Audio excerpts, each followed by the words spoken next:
Queridos amigos, estamos de volta em um novo episódio examinando a obra Vida e Sexo, obra do Espírito Emmanuel, em parceria com o médium Chico Xavier.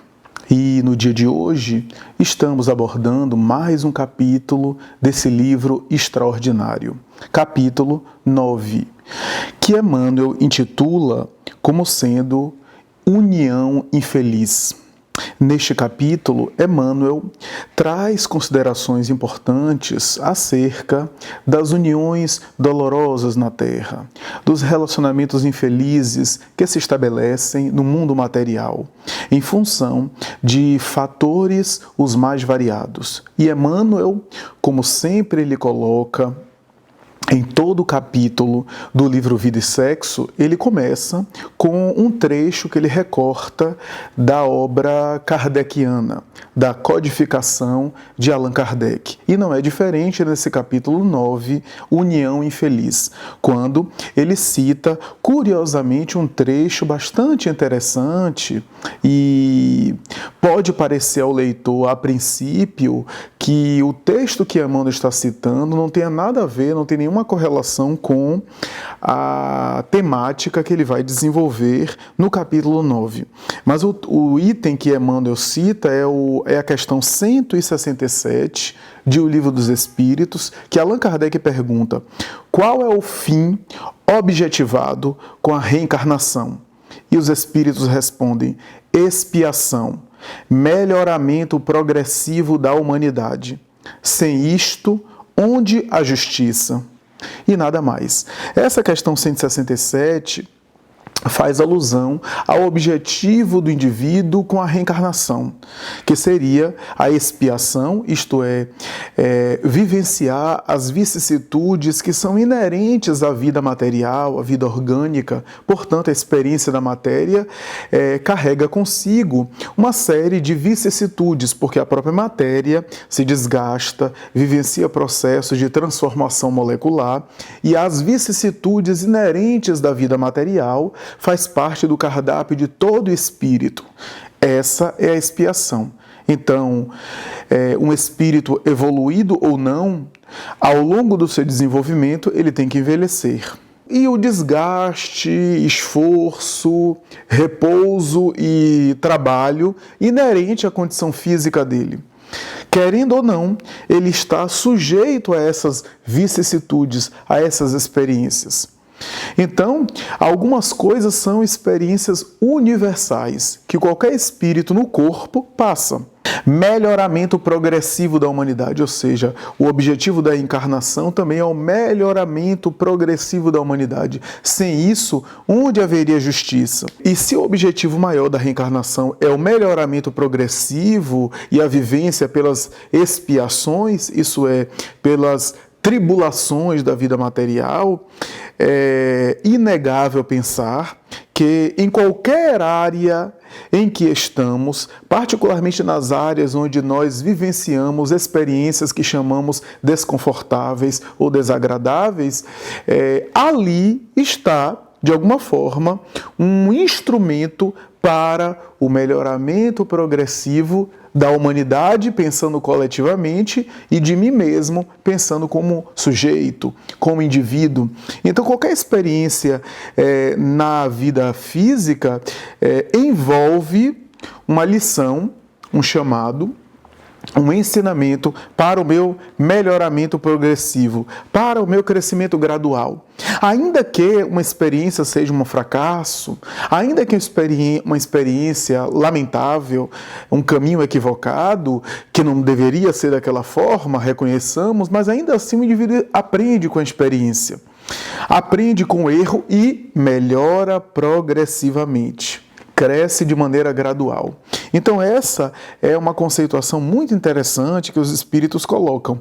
E aí a gente fica pensando, qual é o motivo de Emmanuel citar essa questão do Livro dos Espíritos para fazer conexão com o tema uniões infelizes? E aí a gente começa a pensar o seguinte: ora bem, se O objetivo da experiência humana é o melhoramento gradual da criatura em particular e do coletivo em geral. Isso significa dizer que os relacionamentos humanos não deixam de ser também uma ferramenta para esse melhoramento progressivo. E os relacionamentos difíceis estão embutidos, estão englobados nessa experiência. Porque se a humanidade está como está e é como é, também é fruto dos relacionamentos que se estabeleceu. Porque o ser humano, como não progride sozinho, se progredisse sozinho, isolado ficaria, necessário que ele estabeleça contato com outros, né?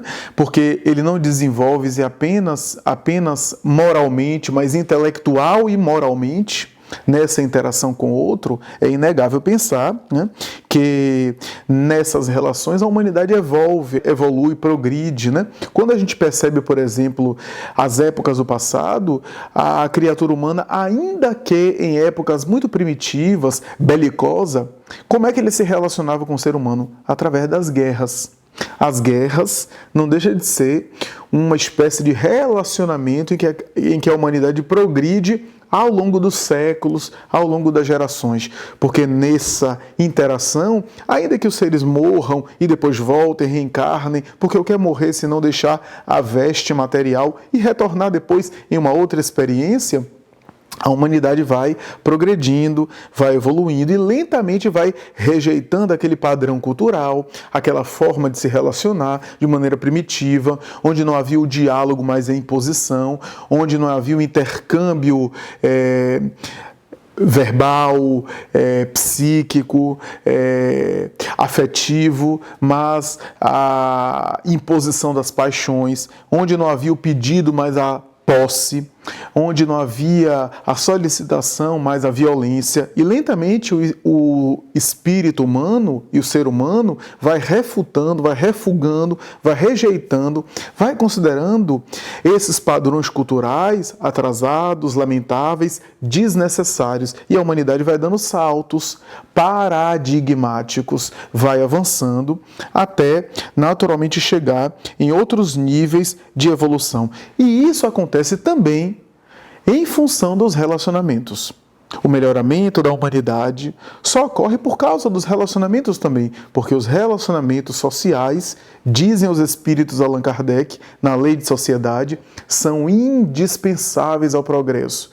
E ele continua dizendo, e os relacionamentos familiares, poderíamos dizer em uma linguagem mais própria, relacionamentos de intimidade maior, são o sustentáculo dos relacionamentos sociais. Ou seja, se os relacionamentos sociais fomentam o progresso e os relacionamentos mais íntimos é que sustenta essas relações sociais, então os relacionamentos mais próximos, na família, no lar, são a base para outros elementos que fomentam o progresso da humanidade. A verdade é que os relacionamentos de maior intimidade exigem mais da criatura, exigem mais do ser humano, porque nos relacionamentos onde há um distanciamento, é natural que o outro tenha certos limites sociais que não nos incomoda e nós também não os incomodamos. E ainda que haja um incômodo, a criatura socialmente muitas vezes está preparada para isso, porque como não conhece o outro, então é óbvio que não espera, por um lado, muito do outro, e por outro lado, está em guarda e em expectativa diante de uma conduta alheia ser uma conduta negativa, isto é, não valoriza tanto, né? O outro não é tão caro assim aos seus sentimentos, a ponto de uma postura sua, ainda que negativa, ainda que agressiva, ser de algum valor para ele. Então, essa é uma questão interessante, né? E aí parece que o indivíduo está até agindo de uma maneira mais evoluída, né? De uma maneira mais amadurecida. Parece que ele é mais maduro na vida social de relação mais distante do que na vida íntima. Mas a verdade é que a criatura na sua essência, aquela personalidade que ele apresenta na vida de relação íntima. É na vida de relação íntima que aquilo que predomina em nós apareça. Não é que a gente não tenha também outro lado social, né? Porque alguns dizem assim, né? Alguns de nós vamos dizer assim, não, aquilo que ele apresenta em sociedade não é aquilo que ele é apenas uma máscara e talvez aquilo que ele deseja ser, mas não é. É verdade, tem razão, mas também não é só isso. Porque se ele deseja ser aquilo e ele não é, mas ele consegue se comportar daquilo, é porque, em parte, em algum nível, ele também tem aquilo. Porque se ele consegue externar aquilo, é porque, em parte, ele tem aquilo. Só que aquilo ainda não é o predominante nele. O que predomina na conduta dele não é aquilo. O que predomina na conduta do indivíduo é a forma como ele funciona na vida de relação mais próxima, mais íntima. Talvez foi por isso que André Luiz, no livro O Espírito da Verdade, tem uma bela mensagem dizendo que o desafio do ser humano no seu amadurecimento é conseguir tratar os seus familiares mais próximos como trata as visitas. Porque a visita a gente quer agradar, a gente quer dar o melhor, a gente quer oferecer aquilo que a gente tem de melhor para a visita. Quando o ser humano conseguir tratar os seus mais íntimos como trata as visitas, ele deu um salto qualitativo na sua evolução, no seu desenvolvimento. A verdade é que também, como os relacionamentos de maior intimidade botam para fora os nossos defeitos, permitem que nós externemos mais os nossos defeitos e, portanto, há mais atritos com o outro, também há mais sofrimentos. É óbvio que relações mais íntimas também há muitas alegrias, muitos prazeres, muita gratificação e satisfação. Mas são nas relações mais íntimas que ocorrem as grandes mágoas, os grandes ressentimentos. Por quê? Porque no vínculo afetivo a gente começa a se importar. A gente se importa com o outro, há um afeto, então há um valor simbólico, psicológico que a gente atribui às ações do outro, né? A gente se importa com o outro, então o que o outro faz nos afeta de alguma forma, e naturalmente que nós baixamos a guarda por um amigo mais próximo, por um cônjuge, por um parente, por um afeto querido, a gente baixa a guarda, né? E a gente acaba não esperando uma reação negativa, de um lado, né? E por outro lado, esperando reações sempre positivas daquela pessoa. Né? Então, e valorizando as atitudes que aquela pessoa tem. Então, isso daí gera naturalmente atritos. É claro que não é o ideal a gente se magoar. É claro que denota o nosso apego, o nosso ego, o nosso orgulho. Mas por que a gente se magoa muito mais nas relações de afetividade mais próxima do que as relações distantes? Né? Isso é uma coisa que a gente precisa pensar. A gente precisa refletir por que essas questões, porque a verdade é que as grandes mágoas, a grande maioria, a grande parte das mágoas que ocorrem fruto de amizades, de afetos, de vínculos amorosos, de vínculos familiares próximos. E que aquela mágoa, gerando desafeto, foi, na verdade, um grande afeto antes. Um afeto que se tornou um desafeto.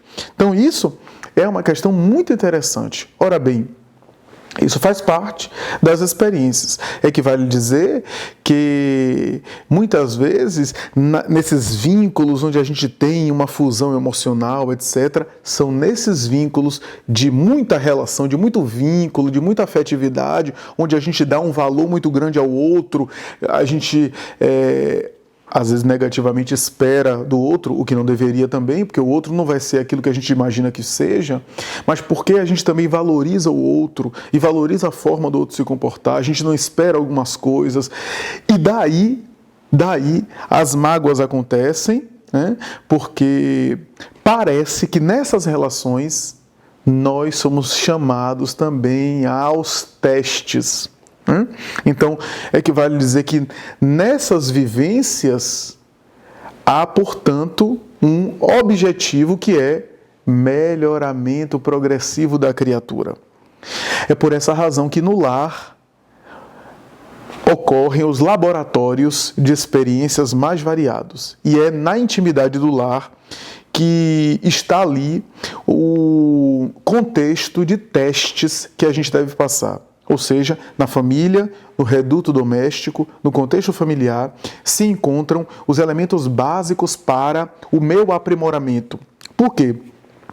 Se por acaso eu sou magoado naquelas relações em que eu baixo a guarda, é porque ali eu só estou sendo testado nas minhas virtudes. Eu estou sendo experimentado nos meus valores. Porque às vezes o relacionamento social mais distante não permite que eu seja testado naquela área. Porque naquela área eu estou em guarda. Naquela área eu guardo. Naquela área a coisa está desativada. Né? Mas é na área de um relacionamento mais próximo que eu confio, que eu deposito confiança, expectativa, e aí essa confiança me trai, porque alguém distante que me trai a confiança, que não me admira, não gosta de mim, não tem um conceito bom a meu respeito, aquilo dali não me afeta muitas vezes. Mas naquela relação que eu coloco afetividade, que eu deposito confiança, e essa confiança é traída, isso me dói muito mais. Isso me fere muito mais. É por isso que nessas relações, nós somos testados. O Espírito Emmanuel chega a dizer que o lar é também um palco de experiências para que o espírito possa ser avaliado nas suas virtudes, testado nas suas virtudes. Né? Então, se isso acontece, né, se existem esses elementos emocionais e morais, né, que são colocados ali na experiência do lar, na experiência dos relacionamentos, nós podemos compreender, portanto, que o espírito evolui nessas experiências. O espírito, portanto, progride nessa vivência quando ele é testado, quando ele é provado, quando ele é experimentado nesses testes morais, espirituais, e é aí que ele cresce, né? A partir da forma como ele reage a essas condições, a essas situações. Como é que eu treino o perdão, se não diante de uma ofensa? Como é que eu treino a tolerância, se não diante de dificuldades? E uma coisa importante, né, na tolerância, diante da imperfeição do outro, uma coisa muito importante. Notemos bem como a questão é delicada. Eu vou valorizar muito mais as relações mais íntimas e ali me dói mais uma mágoa e uma traição nessas relações mais íntimas. E essa situação é quase que inevitável. Sabe por quê? Porque nós somos imperfeitos. Se temos imperfeições, e nós sabemos disso, porque na vida social a gente olha o outro e sabe que o outro não é perfeito, na vida social mais distante, e até espera que o outro haja de maneira imperfeita. Mas na vida de relações mais íntimas parece que a gente esquece um pouco isso. E a gente vai se ferir justamente por isso, porque o outro tem imperfeições, tem defeitos, tem vícios, tem problemas, que parece que a gente fica cego para eles no momento do envolvimento, do relacionamento, né? Nós falávamos no capítulo passado, a respeito do divórcio, das uniões, algumas delas que são precipitadas nesse mundo físico, né? Nós comentamos isso no capítulo passado. Há uniões, estou falando aqui da união conjugal, da união sexual, da união amorosa. Há uniões que são precipitadas, que são uniões feitas apenas por interesse sexual, por interesse financeiro, por vínculos, né, que acontece aqui nesse mundo, e às vezes uma precipitação que não estava no programa espiritual da criatura, da sua reencarnação, da sua ficha reencarnatória. E nós, como temos o livre-arbítrio, estabelecemos, portanto, outras relações, né? Nós falamos isso e aprofundamos, estudamos isso no capítulo passado. Há famílias e vínculos que são estabelecidos e que não eram programados, estabelecidos fruto da precipitação atual. Ainda assim, essa família deve ser preservada, ou pelo menos, no mínimo, respeitada, considerada, né, amada, e assim por diante. Mas é interessante notar que nessas uniões precipitadas, muitas vezes, depois que o interesse desaparece, seja sexual, seja financeiro, material de toda sorte, ao desaparecer o interesse, os vínculos também se diluem. Kardec chega a dizer que as relações por interesses materiais, chegando no mundo espiritual, não tendo mais a matéria que ligava os indivíduos nesse interesse, as relações também se diluem e os indivíduos não se buscam. Porque o que prendia eles no vínculo era o interesse material. Não havendo mais matéria, não há mais interesse desses espíritos se buscarem. Então Kardec coloca de maneira bastante didática essa questão, né? Podemos pensar nesse sentido, né? Nessa ordem de raciocínios, que quando a gente pensa nessas uniões precipitadas, que foi fruto da imaturidade, da falta de bom senso, né? Da inquietação sexual. Podemos pensar nesse sentido que uma união feita de maneira precipitada, uma união amorosa, uma união sexual, conjugal, feita de maneira precipitada, muitas vezes tendo os seus membros mais tarde percebido a diminuição de interesse, a diluição do vínculo afetivo, muitas vezes nesse íntere, principalmente quando esse vínculo se desfaz de uma maneira consensual, o divórcio é uma solução para resolver um problema que já existe, ou melhor, uma resolução de algo que já está acontecendo. Uma formalização, como diz Allan Kardec, para organizar aquilo que já está organizado, ou para legalizar, viabilizar a separação que já de fato ocorre, que já na prática ocorre. Quando essas uniões são dessa natureza, que não estão no programa do espírito, o divórcio pode ser até considerado como sendo uma medicação, um remédio para, de alguma forma, resolver o problema infeliz que foi criado. Uma terapêutica para tentar curar, entre aspas, para tentar resolver, para tentar medicar o problema que a imaturidade gerou em função da falta de reflexão.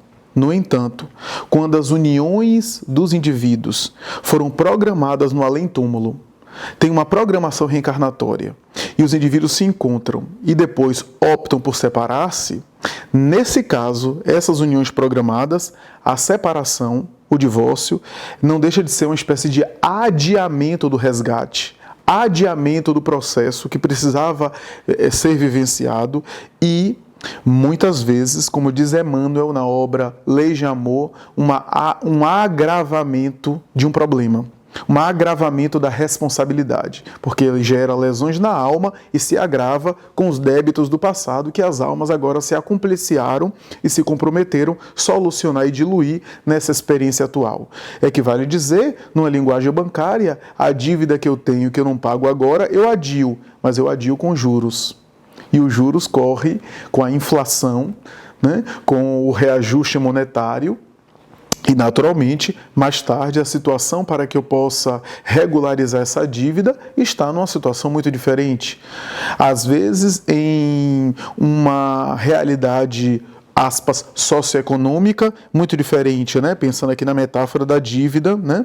Da pendência financeira. Aí alguém vai perguntar, como eu sei se essa união na qual eu estou foi programada ou não foi programada? Meditando, refletindo com a própria consciência, meditando a respeito desse vínculo, desse laço que é muito forte, desses vínculos, né? Se a criatura fizer silêncio interior, como dissemos no capítulo passado, conseguirá obter a resposta da consciência, porque na consciência estão as leis de Deus e, portanto, a programação reencarnatória do espírito imortal. Então, é interessante pensar que esses vínculos de uniões que foram programadas no além para se encontrar aqui na Terra, portanto, estando no programa do espírito essas uniões, nem sempre são uniões felizes. É claro que há almas afins, há almas amigas, há almas profundamente apaixonadas e amoráveis umas com as outras, né? Profundamente equilibradas, que se devotam em reencarnar para se buscarem e se vincularem no envolvimento afetivo. Mas a grande maioria das almas que se comprometem a reencarnar e se encontrar juntos foram almas que escolhem o envolvimento para tentar diluir e resolver problemas do passado. E que muitas vezes no namoro e no noivado, esses problemas não aparecem porque há uma espécie de aura, que Emmanuel chama de uma doce ilusão, que é aquele apaixonamento do casal, né? E que muitas vezes isso acontece, segundo Emmanuel, pelos espíritos que compõem a atmosfera do casal e que reencarnarão mais tarde como filhos. Ao reencarnar como filhos mais tarde, esse enebriamento, esse apaixonamento, esse doce sonho, como diz Emmanuel, desaparece, porque o filho que mantinha, né, que eram os espíritos ali, mantendo aquela aura do casal, se corporifica, e aí, tirando essa neblina, esse inebriamento, essa névoa, os indivíduos se olham de maneira mais direta. E quando há problemas de débitos do passado, rancores e mágoas, conflitos do passado, essas matrizes do passado reencarnatório são liberadas na experiência atual, em forma de animosidade, de dificuldade de relacionamento, de indisposição, de hostilidade em alguns casos, de dificuldade no atrito nas relações, de diferença de temperamento, ou aquilo que convencionalmente se chamou de incompatibilidade de gênios. Tudo isso faz parte do cardápio emocional do casal. Então, há muitos vínculos que são programados no além, mas que não são vínculos fáceis de serem mantidos no mundo físico durante a reencarnação, em função da nossa inferioridade, da nossa rebeldia, do nosso temperamento. Então, esses vínculos vão se manifestar. Emmanuel, em uma obra chamada Ideal Espírita, em um capítulo chamado Em Casa, vai dizer: não te enganes. A esposa ciumenta, possessiva, temperamental, é aquela mesma que você abandonou no altar da igreja, deixando-a morrer de angústia e de tormentos, enlouquecendo de vergonha e de constrangimento pela sua infidelidade, ou melhor, pela sua falta de lealdade em honrar com compromisso. O marido que é déspota, que é arbitrário, que é colérico, que tem possessividade em relação a você, que é totalitário, que é déspota, é aquele mesmo a quem você abandonou e traiu com outro em experiências passadas. O marido alcoólatra, que bebe, que é temperamental e mal-humorado, é aquele mesmo que bebeu até morrer em experiências passadas por infidelidade sua. O filho ou a filha ingrata, diz Emmanuel, são aqueles mesmos que foram abandonados na porta de uma instituição e agora voltam sem confiar em nós, sem ter a ternura natural, filial que se tem em relação aos pais. Tudo isso tem a ver com matrizes e vínculos do passado reencarnatório que explicam essas uniões infelizes. E Emmanuel vai dizer pérolas, ele vai trazer pérolas nesse capítulo Uniões Infelizes. Uma delas é a seguinte: a existência física, entretanto, é processo específico de evolução nas áreas do tempo. E assim como o aluno, nenhuma vantagem obterá da escola se não passa dos ornamentos exteriores do educandário em que se matricula, o espírito encarnado nenhum proveito recolheria do casamento caso pretendesse se imobilizar no êxtase do noivado. O indivíduo ficar esperando apenas que o casamento todo seria apenas o êxtase do noivado. E ele continua dizendo: a jovem suave que hoje nos fascina para a ligação afetiva, em muitos casos, será talvez amanhã a mulher transformada, capaz de nos impor dificuldades enormes para a consecução da felicidade. No entanto, essa mesma jovem suave foi no passado, em existências já transcorridas, a vítima de nós mesmos, quando lhe infligimos nos golpes de nossa própria deslealdade ou inconsequência, convertendo-a na mulher temperamental ou infiel, que nos cabe agora relevar e retificar. O rapaz distinto que atrai presentemente a companheira para os laços da comunhão mais profunda, bastas vezes será provavelmente, depois, o homem cruel e desorientado, suscetível de constrangê-la a carregar todo um calvário de aflições, incompatíveis com os anseios de ventura que lhe palpitam na alma. Esse mesmo rapaz, distinto, porém, foi no passado, em existências que já se foram, a vítima dela própria, quando, desregrada ou caprichosa, lhe desfigurou o caráter, metamorfoseando-o no homem vicioso ou fingido que lhe compete tolerar e reeducar. Então, com primor, Emmanuel acaba a mensagem Uniões Infelizes falando do propósito dessas uniões que trazem dissabor à criatura.